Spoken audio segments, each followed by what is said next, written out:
Hello everybody, Eddie here for TechHunters.com, and today we're going to be talking about the insertion sort algorithm. So let's do it.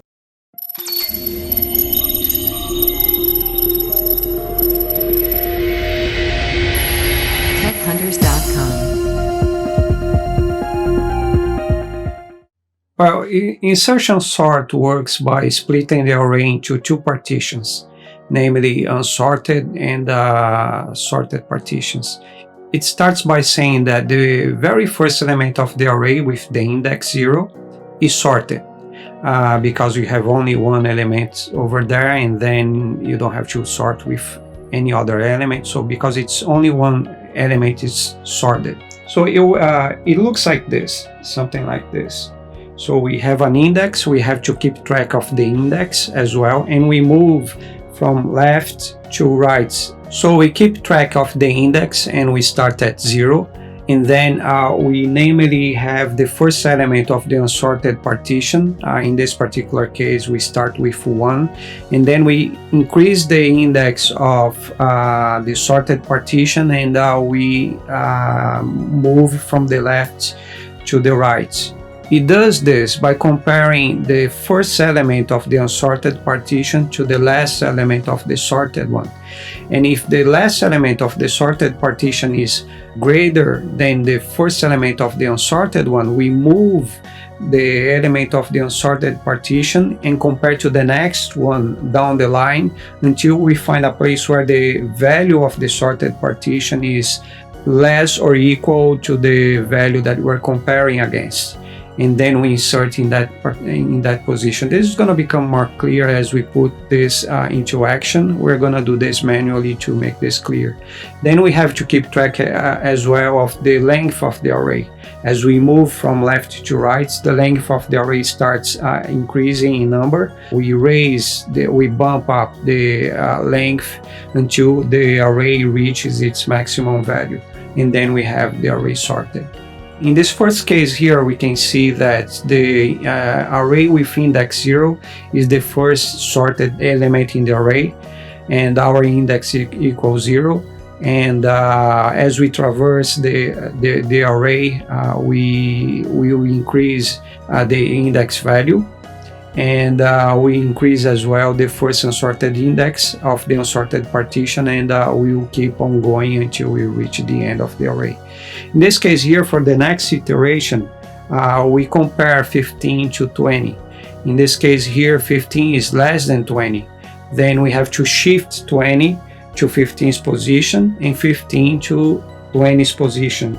And then, as you can see here, this bar here moves as well in this sample of ours here to show you the separation between sorted and unsorted one. Now we have 2 elements in the sorted partition and 3 elements in the unsorted one. We increase our value of I to 1, and we increase our value of first unsorted index on the unsorted partition to 2, and we increase as well the array length to 2.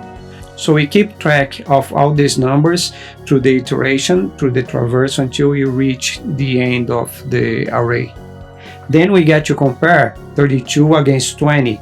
And one thing to remember is, if 32 is less than 20, we have to shift 20 to the side.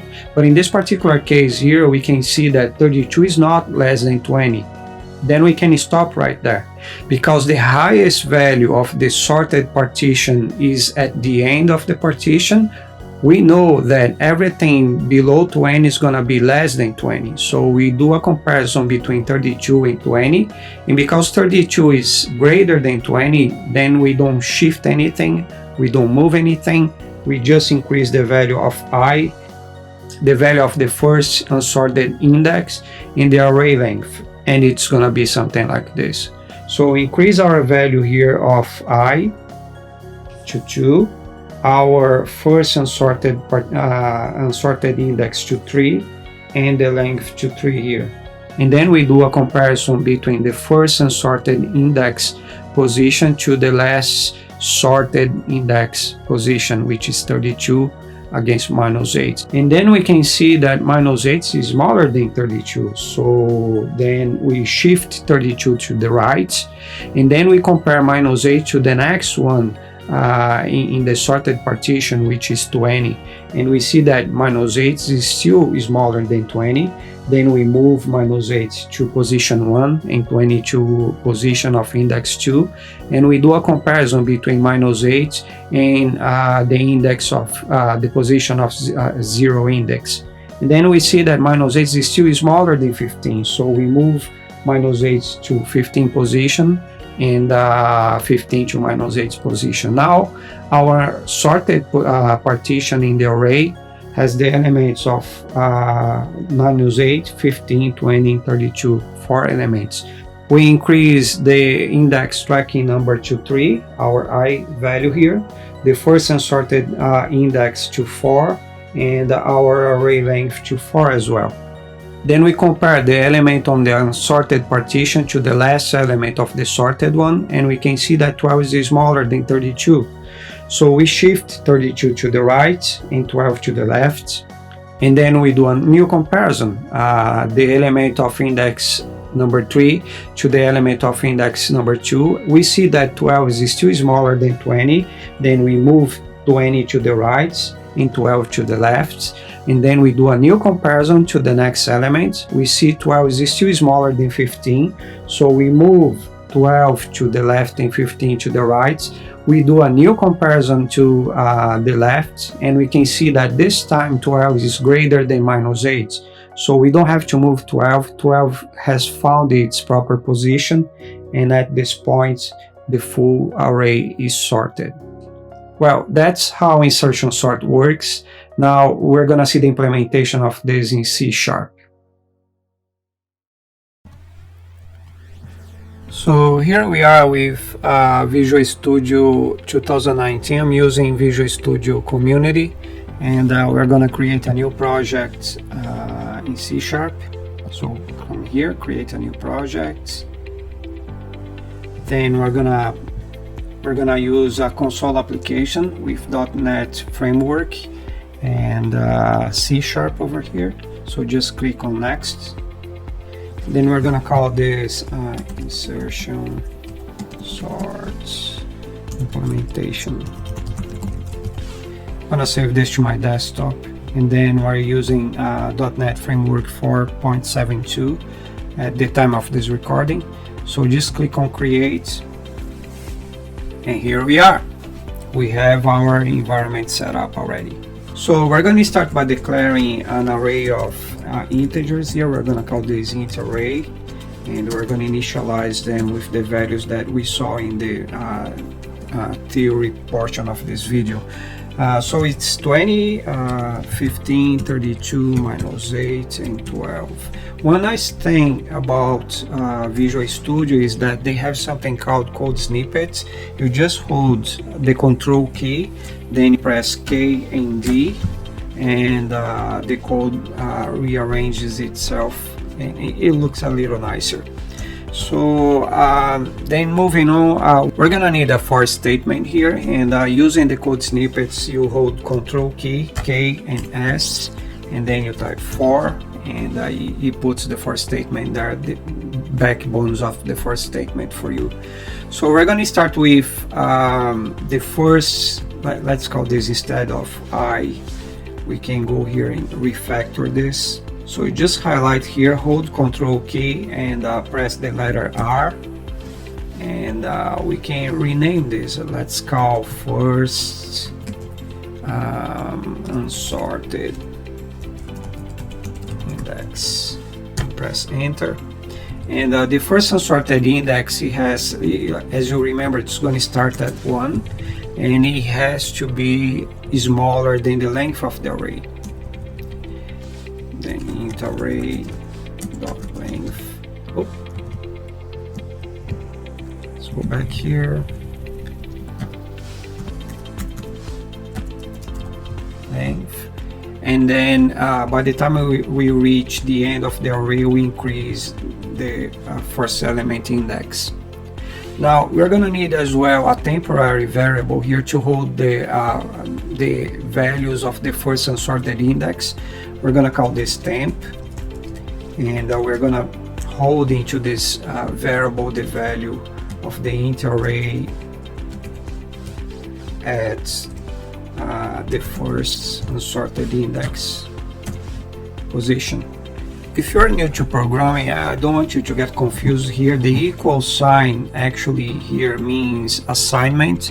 It's not a sign of equality in programming. And the sign of for a number to be compared to another one to see if it's equal, like it's double equal, instead of just one equal sign. When you put one equal sign here, it just means that you are assigning this value here to this variable here. That's how we are doing it. It may change for some languages. Most of the languages, the assignment is the equal sign, but the equality sometimes could be 3 signs, as in JavaScript, for instance. Well, anyways, moving on. We're gonna declare the I variable here, and then we're gonna use the code snippet, Control K, S, and 4 to put the backbones of the for loop here. We're gonna assign I to the first unsorted element here, and then we're gonna say that I has to be greater than 0, and if the previous value of int array, which is I minus 1, is greater than the temp, then we decrease I by 1 here, by 1 value here.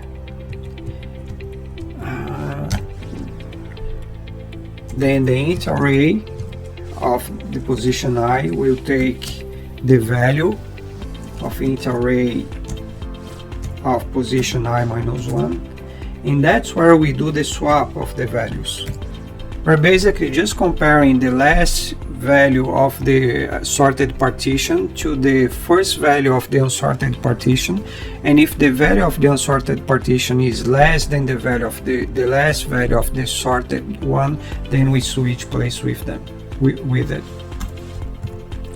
And then here we do int array of the current position equals temp, which holds the value of the first unsorted index. Oh yeah, this is completing here. We already declared this guy here. There we go.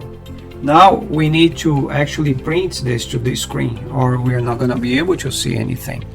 So we're gonna need another for loop here. Okay, yes, for, and if we call int 0, then this is smaller than the int array length,